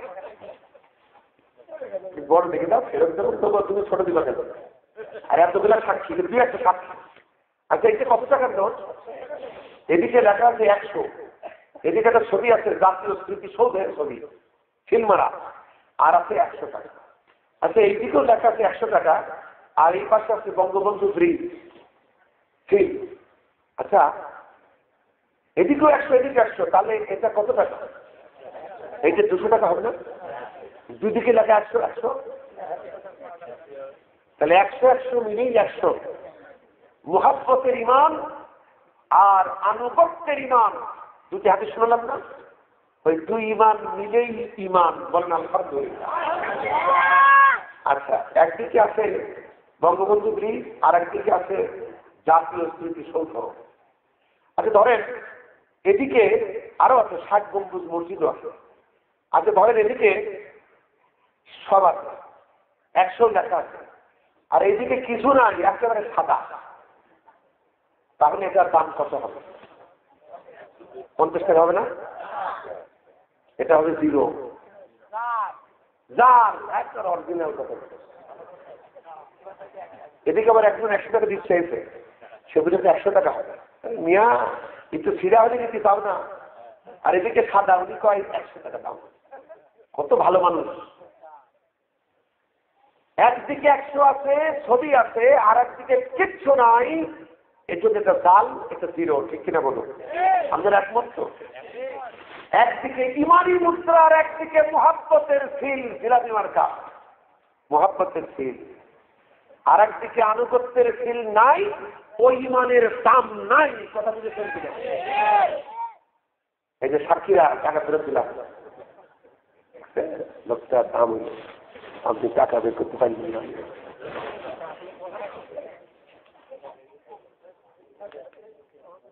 আচ্ছা আমার কাছে তো কিছু টাকা ছিল, কিন্তু মনে করলাম বের করলে রাস্তা বার তো ধরে কিনা, ওই জন্য দেখালাম না, ওই জন্য আরেকজনের কিনিলাম। আচ্ছা ভালো করে শোনেন, এই উদাহরণটা যদি বুঝতে পারেন তো আপনি বুঝে থাকবেন। আচ্ছা প্রথমে মুহাব্বত, আপনার বলবেন এটা একটা কথা হইলো, টাকা পয়সা দিয়ে বুঝালে হয় নাকি? মহব্বত করে ভালোবেসে আমরা রসুলের সুপারিশ নিয়ে বেসতে যাবো না? যাবেন না, আরো বিপদে পড়বেন। আবু তালিব রসুল্লাহ চাচা। আমি যখন আবু তালিবের জীবনী পড়ি আমি বুঝতে পারি আবু তালিব নবীকে যত ভালোবেসেছেন আমরা আজকের জামানার মুসলমানরা তত ভালোবাসতে পারি না। কারণ কি? কারণ আবু তালিব যতদিন বেঁচে ছিল, আবু তালিব যদিও নবীর দলে যোগ দেয়নি, কিন্তু যতদিন বেঁচে ছিল কুরাইশের নেতারা নবীর গায়ে আঁচড় দিতে সাহস করে নাই। আবু তালিব তাকে কিভাবে রক্ষা করেছে? তায়েফের ঘটনা, হিজরতের ঘটনা, সমস্ত ঘটনা, ভয়াবহ ঘটনাগুলো ঘটেছে আবু তালিবের ইন্তেকালের পর, ঠিক কিনা বলেন? নবীজি ছিলেন নিরাপদ আবু তালিবের কারণে। আর আজকে ডিজিটাল মুসলমানেরা, আজকে রসুলের পতাকাবাহী ব্যক্তিবর্গ লাঞ্ছিত হয়, অপমানিত হয়। একজন আশেকে রসুলকে এই জমিনে পাই না যে বুক খুলে তার প্রতিবাদ করে, ঠিক কিনা বলে? সুতরাং আমরা জিলাপি মার্কা প্রেমিক। একজনের নাকি কুকুরের একটা কুকুর ছিল, আর টুকলাই নাকি হালুয়া ছিল। কুকুর খিদেই কষ্ট করে করে মরে, আর লোকটা আহ্বান করে কাঁদে। যাই না, তোমার কুকুর মরে কেন? খিদের জ্বালায়। তুমি কাঁদছো কেন? বলে কুকুর তো মরে যাচ্ছে, খুব কষ্ট। কুকুর মরে যাচ্ছে, একটু তোমার টুকলাই কি? তোদের টুকলাই হালুয়া রুটি, দেখো ওইটা একটু দিলেই তো কুকুর পাইতে যায়। যাই মিয়া, ওইসব ফতোয়া শোনায় না। হালুয়া রুটি দিলে পয়সা খরচ হয়, আর চোখের পানিতে পয়সা খরচ হয় না। একজনে কান সেই আবু তালিব এত ভালোবাসলো। এই আবু তালিব কিয়ামতের দিন কোথায় যাবে? বেহেশতে যাবে না? তাহলে ভালোবাসা ভালোবাসায় কি হলো? ভালোবাসা তো, ভালোবাসার অপর নাম আগুন, তাই না? আগুনের মতো জ্বলে, জ্বালাইলে তো জ্বলবে আগুন, নিভানো বিষম দায়। এত ভালোবেসে আগুনের মেহমান আবু তালিব। সহিহ আল বুখারী ৬ষ্ঠ খণ্ড কিতাবুল আম্বিয়া অধ্যায়, হাদিস নাম্বার 3603, 3606। নবীজির আরেকটা কাজ, আবু তালিবের মারা যাওয়ার পর নবীজি বলছে, নবীজি আবু তালিব আপনার জন্য এত কিছু করলো, আপনি তার কোন উপকারটা করলেন? নবীজি বলছেন, আমি যদি না হতাম তাহলে আবু তালিবকে জাহান্নামের সব থেকে নিচে থাকা লাগতো, আর জাহান্নামের যত নিচে যাবেন তত কিন্তু বেকার যায়। নবীজি বলছে, আমি যদি না হতাম তবে আবু তালিবকে জাহান্নামের আযাবের সব থেকে নিচে থাকা লাগতো। আমার কারণে আল্লাহ আবু তালিবকে প্রমোশন দিবেন আযাবের হালকা স্তর। সেটা কেমন? নবীজি বলেন, আবু তালিবের দুটি পায়ে দুটি আগুনের জুতা পরিয়ে দেওয়া হবে। ওইটার উত্তাপে আবু তালিবের মগজের কেন্দ্র, এই মগজের কেন্দ্রকে ডাক্তাররা বলে মৃগ, এটা টপ টপ করে ফুলতে থাকবে, বলে নাউযুবিল্লাহ। এইগুলো ভালোবাসার পুরস্কার। আপনারা বলতে পারেন, আমরা কি শুধু ভালোবাসি? আবু তালিব তো কলেমা পড়ে নাই, আর আমরা তো কলেমা পড়ি, ভালোবাসি। সুতরাং আবু তালিবের দিয়ে বুঝালে তো হবে না। আমিও জানি আমরা কলেমা পড়ি, আমরা যে কলেমা পড়ি ভালোবাসি, এটা আমি জানি। বন্ধুগণ, কেউ একটা মরে দেখুন দরবেশপুরে বহু শকুনের মতো লোক আছে যারা 10,000 20,000 কলেমা পড়ে হাজির হবে। তাই লেখো আমার নাম, আমি 10,000 পড়েছি, আমি 20,000 পড়েছি। কারণ বেশি বললি খাওয়াটাও ভালো হবে, ওই জন্য শকুন বললাম। বন্ধুগণ, আপনার 10,000 20,000 কলেমার দাম কত শুনবেন? সাহাবারা একবার কালেমা পড়লো। সাহাবীরা কলেমা গ্রহণের আগে চোর, ডাকাত, ব্যভিচারী, লুচ্ছা, লম্পট এগুলো ছিল না, চাঁদাবাজ, সন্ত্রাসী ছিল না। কালেমা একবার বলার পর ওই কাজগুলা জীবনে আর একবারও করছে, জীবন পাল্টে গিয়েছে না?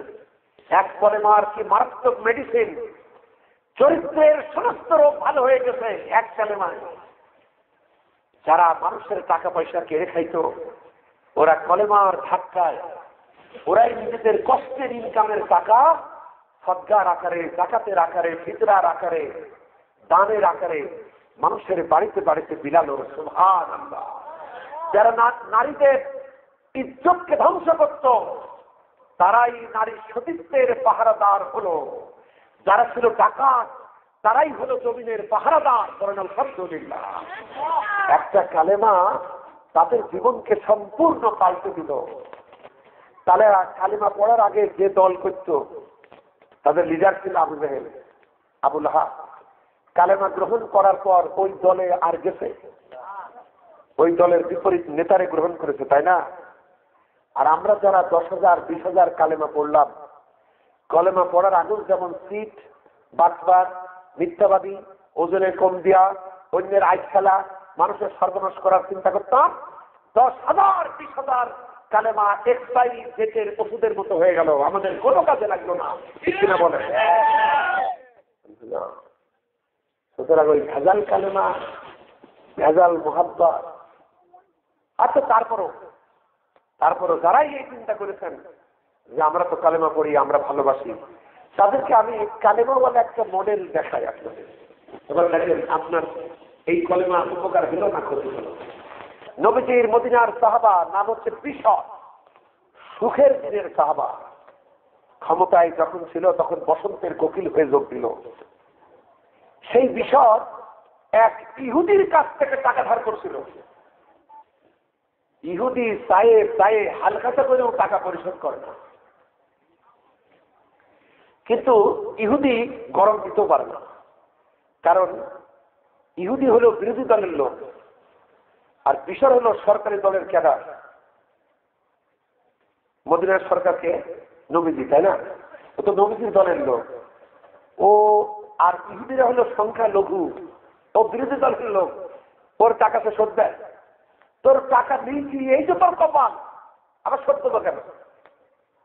এটাই তো সরকারি দলের লোকদের চিন্তা, তাই না? বন্ধুগণ, একটা বাঘের গলায় কি ঢুকছিল আপনারা এটা জানেন? হ্যাঁ, এক হুজুর বলে কাটা। আরে বাঘকে কাটা খাইবে? ওর তো বড় বড় খাবেদার হাড় আছে। সব জায়গায় ইখতিলাফ, সব কিছুর ভিতরে মত পার্থক্য। বাঘ গলায় হাত দিল, বিপদ, বেকায়দা। কার দিয়ে তোলে? শেষে এক সারস মার্কা বক পাইল, বা বক মার্কা সারস।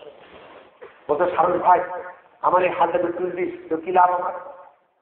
বাঘ যখন বেকা দিয়ে পড়েছে, সারস এখন লাফি মারে, বলতে পুরস্কার দেবো, তুলে দে। সারস হাত টেনে বার করলো। বাঘ পুরস্কার দিল না তিরস্কার দিল? বেটা সারস, পুরস্কার। তুই যে আমার গলার প্রতি মুখের ভিতরে তোর মাথা ঢুকাইনি, তোর মাথা যাবে কটমট করতে খাইনি, এই তো তোর পুরস্কার। বিষয় সেই ইহুদির টাকা শোধ দেবে মানে? সে বলছে, বেটা তোর টাকা নিচে এই কত, আবার কিসের শোধ দেব? কিরকম মস্তান, চিন্তা করে। ইহুদি জানে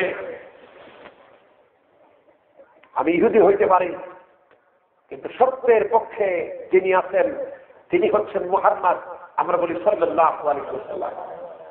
তিনি বলছেন, বিষয় টাকা তো দিলে না, চলো ওই একটাই আশার আলো, চলো তোমার নেতা মুহাম্মদ সাল্লাল্লাহু আলাইহি ওয়াসাল্লামের আদালতে মামলা দেব।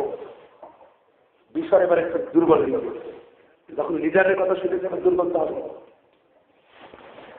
বলছে, ইহুদি তুমি একটা ভুল কথা বলছো, রাসূলুল্লাহকে ডিস্টার্ব করা দরকার নেই, তিনি ব্যস্ত মানুষ, ওর চাইতে চলো তোমাদের নেতা কাব বিন আশরাফের দরবারে যায়। ইহুদি নেতা কাব বিন আশরাফ, তার বাড়ির ধ্বংসাবশেষ এখনো নদী নাই। সৌদি সরকার আঙুর বাগান লাগায় এসে গেছে, তার কাছে যায়। ইহুদি বলছে, তুমি কেমন মুসলমান? আমি ইহুদি হয়ে তোমার নবীর বিচার পছন্দ করি, আর তুমি তোমার নবীর বিচার চাও না, তুমি আমার নেতা কাব বিন আশরাফের বিচার চাও, তুমি কেমন মুসলমান? এবার বিশ্বর চোখ পেটেছে, কারণ ও বেটা মুখোশধারী মুসলমান। ও রাসূলের পেছনে নামাজ পড়ে, ঠিকই কলেমাও পড়ে, কিন্তু ব্যক্তি স্বার্থের ক্ষতি হোক, সে তো সুখের দিনের মুসলমান। সে বুঝতে পারছে আমার মুখোশ খুলে যাবে। আচ্ছা, বিশ্বর নবীর বিচার চাই না কেন, আর ইহুদি নবীর বিচার চায়? আর বিশ্বর ইহুদির বিচার পছন্দ করে, ইহুদি নিজেও তার নেতার বিচার চায় না। কারণ কি?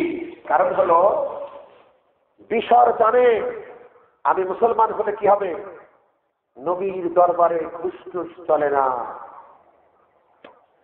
আর ওই বেটা ইহুদি, ওর নেতাও ইহুদি, কিন্তু ওর নেতা টাকা বেশি চেনে, ক্যাডারদের চাইতে টাকা বেশি চেনে লিডার। লিডার যখন বিপদে পড়ে তখন ক্যাডারদের থাকে, আর টাকা দেখে সব ভুলে যাবে। ইহুদি আমার কাছে 10,000 টাকা পায়, আমি যদি কাব বিন আশরাফকে 2,000 টাকা ঘুষ দিতে পারি, তাহলে মামলার রায় আমার পক্ষে আসবে। এই নেট নিয়েছে মুসলমান ইহুদির বিচার পছন্দ। আর ইহুদিও জানে কাব বিন আশরাফের কাছে আমি বিচার পাবো না। এই ব্যাটে মুসলমান ওদের ঘুষ দিলেই ওই ইহুদি নেতা আমার ফেলবে না, যদিও আমি তার খেদা। আর রাসূলুল্লাহ গোটা দুনিয়াতে একটা দরবার যেখানে মিথ্যার কোনো স্থান নাই। দেখায় যায় পড়ে দিলটা বলে রাসূলুল্লাহ কত ভালো, কিন্তু যেহেতু কাজ কাম করি আমার লিডারদের কেমনে নবীর সাথে যাব, কিন্তু মনের ভিতরে মনটা বলে ওই মানুষটার চাইতে ভালো মানুষ কেউ নাই, এবং ওখানে গেলেই ন্যায় বিচার পাবো। এজন্য ইহুদি চাই নবীজির বিচার। আমার এই কথাটা বুঝতে পেরেছেন? এবার যখন দেখলো হলো না, তো বিষয় বাধ্য হয়ে রাজি হলো যে তুমি যখন বলছো চলো যাই। আচ্ছা, এই মামলার রায়টা নবী কার পক্ষে দিলেন? ইহুদির পক্ষে। ইহুদি খুশি, মুসলমান নারাজ, বেজার অসন্তুষ্ট, গরম ভাতে বিড়াল বেজা। মুসলমান বলছে, ইহুদি তোমারে কইলাম যে এখানে জ্বালাতন করার দরকার নেই, তুমি আমার কথা শুনবে না। তো বলছে ভাই আমার তো এত বিচার টিচার দরকার নেই, তুই আমার টাকাটা দে। মুসলমান বলছে ভাই তুমি যখন এত ধৈর্য ধরলে তাহলে তুমি আরেকটু সময় আমার দাও, চলো উমরের আদালতে গিয়ে মামলাটা দেই। মুসলমান খোঁজ চালাক, ও জানে উমর ইহুদিদের দেখতে পারে না, আর আমি তার দিনী ভাই, আমি তার দলীয় লোক, একসাথে উজু করি, একসাথে নামাজ পড়ি। তো যখনই উমর জানবে আমার ভাই আর ওই কথা শত্রু ইহুদি, তখন নিশ্চয় মামলার রায়টা আমার পক্ষে আসবে। ইহুদি চিন্তা করলো উমরও তো ভালো, সে তো নবীজির সাথেই থাকে, যেমন কায়া তেমন ছায়া। ইহুদি বলছে ঠিক আছে চলো উমরের কাছেই যাই। এবার হযরত উমরের আদালতে সব বলা হলো। হযরত উমর বলছেন কি প্রথম বিচার কে করেছে? হুজুর সাল্লাল্লাহু আলাইহি ওয়াসাল্লাম। হ্যাঁ ভাই উমর আপনি দেখেন তো, আমি আপনাদের বিহারের সাথে দিন নামাজ পড়ি, রোজা করি, রায়টা কি আমার পক্ষে হবে না? হযরত উমর বলছেন ইবনি মুসলমান যা বলছে সব ঠিক। বলছে জি। বলছে দুইজনই দাঁড়িয়ে থাকো, আমি মামলার রায় এখনই ঘোষণা করবো। ঘরের ভিতরে ঢুকে লম্বা একটা তরবারি পার করে এনে বলছেন শোনো হে আল্লাহর বান্দা মুসলমান, যে ব্যক্তি মুখে বলে আল্লাহর প্রতি নবীজির প্রতি আমার ঈমান আছে, কিন্তু নবীজির ফয়সালা মানতে পছন্দ হয় না, আমি তার মামলার রায়টা এইভাবে করে দেই। আল্লাহু আকবার। এক আঘাতে মুসলমানের কল্লা বিদায় দিল, ফুটবলের মতো গড়াতে গড়াতে চলে যায়। ইহুদি কাঁপতে, কিছুক্ষণ পর ইহুদি বুঝলো আমার ভয় পাওয়ার কিছু নেই, কিন্তু গোটা মদিনাতে বদনাম হয়ে গেল। হযরত উমর সবসময় বাড়াবাড়ি করে, একটা মুসলমান তার এইভাবে মারল। নিহত ব্যক্তির আত্মীয় স্বজন নবীজির দরবারে রক্তের ক্ষতিপূরণের মামলা দায়ের করলো। নবীজি চিন্তিত হলেন। কোরআনে কারীমে সূরাতুন নিসার 65 নম্বর আয়াতে আল্লাহ পাক উমরের পক্ষে রায় ঘোষণা দিলেন। উমর মুক্ত হলো, বলেন সুবহানাল্লাহ। সূরাতুন নিসা কোরআনে কারীমে 4 নম্বর সূরার 65 নম্বর আয়াত, ফালা ওয়া রাব্বিকা লা ইউমিনুন। ও নবী তোমার রবের কসম। এটাতে বলে আল্লাহ নবীর মর্যাদা বাড়াচ্ছেন। আল্লাহ বলছেন আমার কসম, বলছেন তোমার রবের কসম।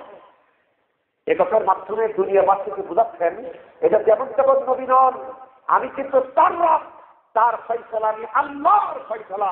বলেন সুবহানাল্লাহ। ও নবী আপনার রবের কসম, ওরা কখনো মুমিন হতে পারে না। ঘটনাটা ঘটাইছে একজন, আর আল্লাহ পাক বলছেন বহু বছরে। আল্লাহ বলছেন না ও মুমিন হতে পারে না, বলছেন ওরা। তার মানে বিসর হলো মুনাফিকদের এখানে ইমাম। এখানে শুধু বিসরের কাম করবে না, বহু কলেমাওয়ালা মুসলমান পরবর্তীতে এসে এই বেঈমানিটা করবে। এজন্য আল্লাহ বলছেন ওরা। আল্লাহর কথা তো কিয়ামত পর্যন্ত সঠিক, তাই না? আল্লাহর কথার রেঞ্জ কত দেখুন, সীমানা কত বড় দেখুন। আল্লাহ বলছেন ওরা কখনো মুমিন হতে পারে না যারা তাদের পারস্পরিক মতবিরোধে আপনাকে বিচারক না মানে। এটা 1 নম্বর শর্ত, আপনাকে বিচারপতি মানতে হবে মতভেদ হলে। 2 নম্বর, আপনি যে ফয়সালা করে দেন সেই ফয়সালা মানতে যারা দ্বিধা দ্বন্দ্বে ভোগে। 3 নম্বর, মনের সন্তুষ্টি সহকারে মানতে পারে না। ও নবী আপনার রবের কসম ওরা ঈমানদার হতে পারে না। হযরত উমর মুক্ত হলো, বলেন সুবহানাল্লাহ। এই বেটা কোথায় যাবে? এই যে কলেমাওয়ালা বিসর, একে বেহেশতে যাবে? শুধু দোজখে যাবে না। আবু তালিবের তো সুবিধা ছিল, আবু তালিব কলেমা না পড়ে শুধু ভালোবেসে আযাবের হালকা স্তরে। আর মুনাফিক যাবে কোন স্তরে? ইন্নাল মুনাফিকিনা ফি দারকিল আসফালি মিনান নার। জাহান্নামের সবথেকে নিচে থাকবে মুনাফিকরা। তাহলে কলেমা তার বিপদের কারণ হলো না, বুঝেছেন কথা? বন্ধুগণ, তাই বলছিলাম মুহাম্মদুর রাসূলুল্লাহ সাল্লাল্লাহু আলাইহি ওয়াসাল্লাম আমার ভালোবাসা, আমার আদর্শ, নবীজির প্রতি ঈমান যদি রাখতে হয়, ওই ঈমান দ্বারা যদি উপকার পেতে হয়, নবীকে ভালোবাসবো, নবীর অনুসরণ করবো, ঠিক কিনা বলেন? আমার ভাইরা, আমার মা বোনেরা, সহিহ বুখারী দেখুন 63 নম্বর হাদিস কিতাবুল ইলম।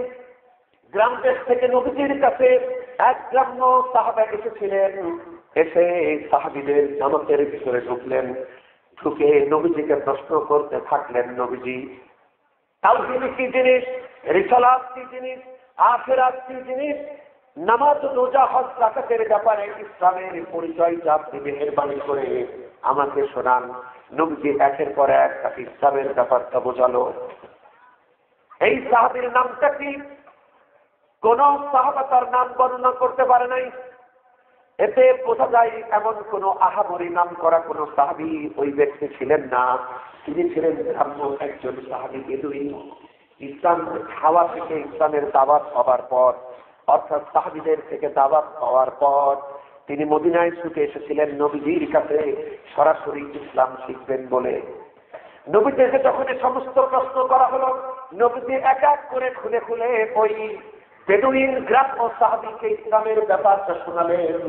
সবকিছু শোনার পর ওই গ্রাম্য সাহাবী বলতেছে, হে আল্লাহর নবী, আপনি আজ আমাকে যে ইসলামের ব্যাখ্যাটা দিলেন, আমি এর থেকে এতটুকু বাড়াবো না, এর থেকে এতটুকু কমাবো না। আপনি যেমন বলেছেন তেমন চাই, ইসলামের অনুসরণ করে চলবো। এই কথা বলে নবীজিকে সালাম করে ওই গ্রাম্য সাহাবী যখন চলে যেতেছেন, আল্লাহর নবী তখন উপস্থিত সাহাবাদেরকে ডেকে বললেন, ও আমার সাহাবারা, এই দুনিয়ায় বেঁচে থাকা অবস্থায় যদি কোনো জান্নাতি লোককে দেখে তোমাদের চোখ দুটিকে ঠান্ডা করতে চাও, ওই লোকটির দিকে তাকায় দেখো, লোকটি নিঃসন্দেহে আল্লাহর বেহেশতি। বলেন সুবহানাল্লাহ। কারণ লোকটা বলেছে, নবী আপনি আমাকে ইসলাম যেটা বললেন আমি ওইটাই পায়ে পায়ে অক্ষরে অক্ষরে মেনে চলবো। যার কারণে নবীজি তাকে দুনিয়ায় থাকা অবস্থায় বেহেশতের সুসংবাদ দিলেন। বন্ধুগণ, নিশ্চয় আমরা এই অক্ষরে বুঝতে পেরেছি নবীজিকে ভালোবাসবো সবার থেকে বেশি, আবার নবীজির অনুসরণ করবো। আমার কথা কি বুঝেছেন আপনারা? বন্ধুগণ, নবীজি কথা এবং শুধু এক সাহাবী প্রচন্ড টেনশন নিয়ে নবীর কাছে এলেন। নবীজি তার চেহারা দেখে বলছেন, সাহাবা তোমার মনটা এত খারাপ কেন? সাহাবী বলছে, হুজুর আজকে কদিন হলো একটা চিন্তা আমাকে ভিতরে ভিতরে শেষ করে ফেলছে। নবী বলছেন, কি হয়েছে সেটা আমাকে বলো। সাহাবী বলছে, হুজুর এই দুনিয়ায় যতই ব্যস্ত থাকি, যখনই আপনার কথা মনে হয় সব কাজ ফেলে রেখে দৌড়িয়ে চলে আসে। আপনাকে দেখার পর মনের যন্ত্রণা থেমে যায়, দিলটা আনন্দে ভরে যায়, খুব ভালো লাগে। কিন্তু আজকে কদিন হলো একটা চিন্তা আমাকে শেষ করে ফেললো, আমি জবাব পাচ্ছি না। নবীজি বলছেন, বলো সেটা কি? সাহাবা বলছেন, হুজুর দুনিয়াতে যখনই আপনার কথা মনে হয় ছুটে এসে আপনাকে দেখতে পাই, কিন্তু কিয়ামতের দিন আপনি তো সব থেকে সম্মানিত নবী রাসূল, আল্লাহ আপনাকে তো ভিন্ন জায়গায় রাখবেন, কত মহান বেহেশতে রাখবেন। আর আমরা তো সাধারণ মানুষ, আল্লাহ দয়া করে যদি একটা বেহেশত দেনও, তবে হয়তো কোনো নর্মাল সাধারণ কোনো বেহেশতে দেবেন। দুনিয়ায় যত ব্যস্ত থাকি আপনার কথা মনে হলেই আপনাকে দেখতে আসে। কিন্তু নবী যখন ভিন্ন বেহেশতে থাকবো আর আপনি অন্য বেহেশতে থাকবেন, সেই বেহেশতের ভিতরে যখন আপনার কথা মনে হবে আর আপনাকে যদি দেখতে না পায়, তবে বেহেশতের মজা তো থাকবে না। সাহাবা কিসের কথা বলছে? প্রেমের কথা বলছে, ভালোবাসার কথা বলছে। ওই যে ইমানি মুদ্রার একদিকের সিল দেখাচ্ছে, নবী আপনাকে কত ভালোবাসি, আপনারই যদি না পায় তাহলে তো জান্নাতের মজা থাকবে না। নবীজি চুপ করে আসেন, ওর কথার জবাব দিচ্ছেন না। কেন দিচ্ছেন না? দিচ্ছেন না কোরআনে কারীমে সূরাতুন নাজম সূরা নম্বর 53 আয়াতে কারীমা 3 এবং 4, মা ইয়ানতিকু আনিল হাওয়া, আমার নবী নিজের থেকে কিছু বলে না, আমি যেটা ওরে বলতে বলি সেটাই সে বলে। বলেন সুবহানাল্লাহ। নবীজি ওহীর অপেক্ষা করছেন। এখন খেয়াল করুন, নবীজির প্রতি ঈমানের কয়টা অংশ বললাম? দুইটা অংশ। প্রথম অংশটা সাহাবা বলে ফেলেছে, এটার শর্ত সে পূরণ করেছে। সে বারবার করছে, হুজুর আমি তাহলে তো বেহেশতের মজা লাগবে না, আপনাদের আমি কত ভালোবাসি। নবীজি এ সময় চুপ করে আসলেন। এবার দেখুন আল্লাহ পাক ওহী নাযিল করলেন ওর এই কথার জবাবে। সূরাতুন নিসার 69 নম্বর আয়াতে কারিমা, নাজিল হলো। ও ইমানের দুটি অংশের একটা কথা বলে ফেলেছে, যেটা বলে নাই ওইটা এবার আল্লাহ বললেন। বলেন আলহামদুলিল্লাহ। ওয়া ইল্লাহ ওয়ার রাসূল فأولئك مع الذين أنعم الله عليهم من النبيين والصديقين والشهداء والصالحين وحسن أولئك رفيقا। নবী আলাইহিস যে ব্যক্তি বা যারা আল্লাহ এবং তার রাসূলের আনুগত্য করবে সে আলাদা বেহেশতে থাকবে না, সে নবীদের সাথেই থাকবে। খেয়াল করুন,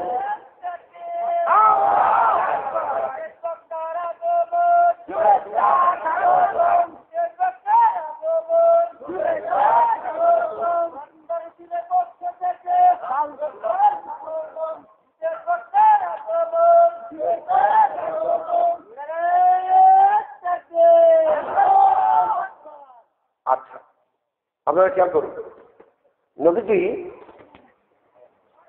আল্লাহ পাক কি বলছেন? ও তো ভালোবাসার কথা বলে ফেলেছে। এবার আল্লাহ পাক বলছেন যারা আল্লাহ এবং তার রাসূলের আনুগত্য করবে তারা কিয়ামতের দিন নবীদের সাথী হবে, সিদ্দিকীনদের সাথী হবে, শহীদদের সাথী হবে, নেককার মানুষের সাথী হবে। ওয়া হাসুনা উলাইকা রাফীকা। কতই না উত্তম সেই বন্ধুত্ব, কতই না উত্তম সেই সাথীত্ব। বলেন সুবহানাল্লাহ। আপনারা কথাটা বুঝতে পেরেছেন? অর্থাৎ আলাদা ব্যস্ত থাকবেই না, তুমি যে ভালোবাসো নবীকে, এই ভালোবাসার সঙ্গে যদি তার অনুসরণটা করতে পারো তবে নবীর সাথে থাকবা। সিদ্দিকদের সর্দার হচ্ছে আবু বকর, অর্থাৎ সাহাবীদের সাথে থাকবা, শহীদদের সাথে থাকবা, ভালো মানুষদের সাথে থাকবা। এরপরে আল্লাহ একটা মজার কথা বলেছেন, ওয়া হাসুনা উলাইকা রাফীকা। কতই না উত্তম সেই বন্ধুত্ব। অর্থাৎ নবীদের সাথে চাকর বাকর হয়ে থাকবা না, বন্ধু হয়ে থাকবা। বলেন সুবহানাল্লাহ। আচ্ছা মজাটা দেখেন, মজাটা দেখেন, বন্ধু হওয়ার মজাটা কি? অর্থাৎ সমস্ত নবীরা হবে ওদের বন্ধু যারা নবীকে ভালোবাসবে, আনুগত্যও করবে। জান্নাতে তারা হবে নবীদের বন্ধু। বলেন আলহামদুলিল্লাহ। আচ্ছা এখন বন্ধুদের ভিতরে সব কথা বলা যায় না, বাপের কাছেও যা বলা যায় না বন্ধুর কাছে বলা যায়, কোনো কথাই বিয়াদবি হয় না, এত আপন হয় বন্ধু। তাহলে মজাটা কোথায়? আল্লাহ তো বলছে কতই না উত্তম সেই বন্ধুত্ব। এই কতই না মানে কি? খেয়াল করুন, আল্লাহ তো বলছেন মানে খুব মজার বন্ধুত্ব, এইটুকু বললে বোঝানো যাবে না। তাই আল্লাহ পাক বলছেন কতই না উত্তম। এই কথাটার মানে কি? এবার বোঝেন মানেটা কি। অর্থাৎ আদম হাওয়া আমাদের কি হন? পিতা মাতা, তাই না? হযরত আদম আমাদের আব্বা। আচ্ছা, কিন্তু যদি নবীকে ভালোবাসার সঙ্গে আনুগত্য করতে পারি তাহলে জান্নাতের ভিতরে আমরা হব আদমের ফ্রেন্ড। এবার মজাটা কোথায়? যারা আমরা দুনিয়াতে আদমের ওয়াজ করি আর আমরা যারা শুনি, আমরা কি আদমকে দেখছি? আমরা দেখি নাই। আচ্ছা, কিন্তু বেহেশতি পরিবেশে যখন আদম আপনার বন্ধু হবে তখন আপনি সব কথাই তো বন্ধুত্বের অধিকার নিয়ে বলতে পারবেন। তখন এই দুনিয়ার শোনা ওয়াজগুলা নিয়ে আপনি বলতে পারবেন, আব্বু আল্লাহ পাক তোমার যৌবনের শুরুতে আমাদের আম্মা হাওয়াকে আপন হাতে বানালো, কত সুন্দর করে বানালো। জান্নাতে তোমরা যা খুশি খেতে পারবে, যা খুশি করতে পারবে, যা খুশি দেখতে পারবে। এত সুখে থেকে ভূতে কিলটা দিল কিভাবে? এ প্রশ্ন করা যাবে না? বন্ধু চিন্তা করে, এই যে যেসব ছেলেরা কলেজে পড়ে ওরা তো কলেজ গিয়ে একটু প্রেম প্রেম করে, তাই না? কিছু হাওয়া বানানোর চেষ্টা করে, হাওয়া লাগে তো যুগের হাওয়া। আচ্ছা, তারপরও ওই যুবক তার প্রিয়তমার পানে যতটুকু তাকাইতে পারে তার থেকে টেনশন নিয়ে ডানে বামে তাকাতে হয়, কেউ দেখে ফেলছে কিনা। এরকম টেনশন আদমে ছিল? কোনো টেনশন ছিল না। বাবা এত সুখে থেকে ভূতে কিলটা দিল কিভাবে? এ প্রশ্ন করা যাবে, প্রশ্ন করা যাবে। অত বড় রাগী নবী, মেধাবী নবী, আল্লাহী নবী হযরত মূসাকে প্রশ্ন করা যাবে, মুসা বন্ধু হাতের লাঠি ফেলতে যে সাপ হয়ে ফোর্স করলো, তখন তোমার দিলটা কেঁপে উঠছিল না? এ প্রশ্ন করা যাবে না? সামনে দরিয়া, পিছনে ফেরাউনি সৈন্য, কেমন লাগছিল? প্রশ্ন করা যাবে মুসলিম মিল্লাতের পিতা ইব্রাহিম আলাইহিস সালামকে নমরুদ যখন যত্ন সহকারে তোমার আগুনে ফেলতে গেল, কেমন মজা লাগছিল? পরিবার টুকরা সন্তানের গলায় যখন ছুরি চালাতে বলা হলো, বাপ ইব্রাহিম কেমন লাগছিল? এই সমস্ত প্রাগৈতিহাসিক অভিজ্ঞতাগুলি কাছে থেকে পাশে হয়ে বন্ধুত্বের ভিতর দিয়ে শোনা যাবে। বলেন সুবহানাল্লাহ। ওয়া হাসুনা উলাইকা রাফীকা, কতই না উত্তম সেই বন্ধুত্ব। বন্ধুগণ, সুতরাং নবীজির আনুগত্য আমাদের করতে হবে। সেই আনুগত্য আমাদের পরিবারে, সেই আনুগত্য আমাদের চাকরি বাকরিতে, আনুগত্য মাঠে ময়দানে, ব্যবসা বাণিজ্য, রাজনীতি, সরকার পরিচালনা, যত কিছু আছে নবীজির আদর্শ আছে না? আমার নবী যেমন মেয়েদের স্বামী ছিলেন, পাশাপাশি তিনি রাষ্ট্রনায়ক ছিলেন, তিনি সেনাপতি ছিলেন, তিনি সৈনিক ছিলেন, তিনি নানা ছিলেন, তিনি ভালো প্রতিবেশী ছিলেন, তিনি আত্মীয় ছিলেন, কত কি না তিনি ছিলেন। আপনি আপনার জীবনের সকল দিক বিভাগে যে কাজই আপনি করতে চান, তিনি লেনদেন করতেন, ব্যবসা বাণিজ্য করতেন, আপনাকে দেখতে হবে নবীজির আদর্শগুলা কি, এগুলো আপনি জানবেন, মানবেন। এভাবে যদি চলতে পারি তাহলে নবীর সাথে জান্নাত। বলেন আলহামদুলিল্লাহ। আমাদের সাবধান হতে হবে, আমাদের সতর্ক হতে হবে, এই নবীকে চিনতে হবে, তিনি রাহমাতাল লিল আলামিন। কোরআনে কারীমে সূরাতুল আম্বিয়া সূরা নম্বর 21 আয়াত 107, ওয়ামা আরসালনাকা ইল্লা রাহমাতাল লিল আলামিন। এই সৃষ্টি জাহানে নবী আমাদের জন্য রহমত। বলেন আলহামদুলিল্লাহ। দেখেন, তার আদর্শের সমাধান আর কোনো সমাধান নাই। এই যে আমাদের দেশে দেখা যায় না, গার্লস স্কুলের সামনে কিছু যুবকরা প্রেমের ভিখারি হয়ে ইফতিজিং করার জন্য দাঁড়িয়ে থাকে, এতিমের মতো আছে না এরকম? পরের মেয়েকে খারাপ কথাবার্তা বলে, উল্টোপাল্টা কথা বলে। এজন্য এই দেশে বেশ কিছু নারী আত্মহত্যা পর্যন্ত করেছে লজ্জায়, অপমানে। যেজন্য আমাদের জেলা পরিষদে যখন মিটিং হয়, উপজেলায় আইন শৃঙ্খলার মিটিং হয়, আমাদের ওই ছেলেদের বিরুদ্ধে আইন করা লাগে। আমি বলেছি ছেলেটাও আমার, মেয়েটাও আমার, আমি কেমনে পরস্পরকে পরস্পরের দুশ্মন বানাবো? কিন্তু একটা কাজ করলে বোধহয় আমরা বাঁচাতে পারতাম। গাছের ফুল হলেই তো লোকের ইচ্ছা হয় আরো মারি, তাই না? আমরা একটা কাজ করতে পারতাম, স্কুল ড্রেস গুলাতে যদি পর্দা আনতে পারতাম। গার্লস স্কুলের যে ড্রেস, ওখানে কি পর্দা আছে? যদি পর্দা সহকারে আমার মায়েরা বোনেরা স্কুলে আসতো, তাহলে যুবকের মেজাজ ঠান্ডা থাকতো, ঠিক কিনা বলেন? আমরা এটা করতে পারতাম। এই প্রেসক্রিপশন নবী আল্লাহ পাক দিয়েছেন সূরা আহজাব, কোরআনে কারীমের 33 নম্বর সূরা 59 নম্বর আয়াত। আল্লাহ পাক নবীকে বলছেন, নবী তুমি তোমার মেয়েদেরকে বলো, তোমার স্ত্রীদেরকে বলো, তোমার কন্যাদেরকে বলো এবং বিশ্বাসী নারীদেরকে বলো, ওরা যখন ঘর থেকে বাইর হয়, ওরা যেন একটা বড় চাদর দিয়ে নিজেকে ঢেকে ঢুকে বের হয়, তাহলে তাদেরকে ইফতিজিং করা হবে না। সুবহানাল্লাহ। ইফতিজিং মানে উত্তক্ত করা, ডিস্টার্ব করা, তাকে জ্বালাতন করা, তাকে হাবিজাবি কথা বলা, এইটা হবে না যদি এইটা করো। এটাই ছিল তার রক্ষা কবচ। আমরা এটা দেই নাই। আমরা বিড়ালের সামনে দুধের স্বর রেখে বলছি, বিড়াল সাহেব এই দুধ কসিমুদ্দিন মোল্লানা সাহেবের দুধ, এখানে খাবি না, এটা কবিরা গুনাহ হবে, কিয়ামতে দোজখে যাবি। বিড়াল এসব ওয়াজ শুনে এদিক ওদিক তাকাবে, ব্যাটা মৌলবী সর। এরপরে সরা মাত্রই খায়ে জিব্বা পুষে বলবে আলহামদুলিল্লাহ। ওই ওয়াজ কাম না। জমাত ঘি যদি আপনি আগুনের উপরে রেখে বলেন এই ব্যাটা আমি কিন্তু জেনারেল গলবি, সে কতক্ষণ শুনবে? একটা হলো 9 গুণ শক্তি সম্পন্ন ম্যাগনেট, চুম্বক লোহা, আর একটা সাধারণ লোহা, একটা অপরকে আকর্ষণ করবে, এটাই স্বাভাবিক। যেজন্য যেটা দুর্বল তাকে ঢেকে দিতে হবে। ওই যে আমার গাড়ির টায়ার আছে, ওর ভিতরে টিউব আছে না? টিউবরা যদি বলে বহুকাল ভিতরে থাকলাম আর না, এবার বাইরে বেরাবো, ওই গাড়ি চলবে? যার যেখানে জায়গা তার সেখানে থাকতে হবে।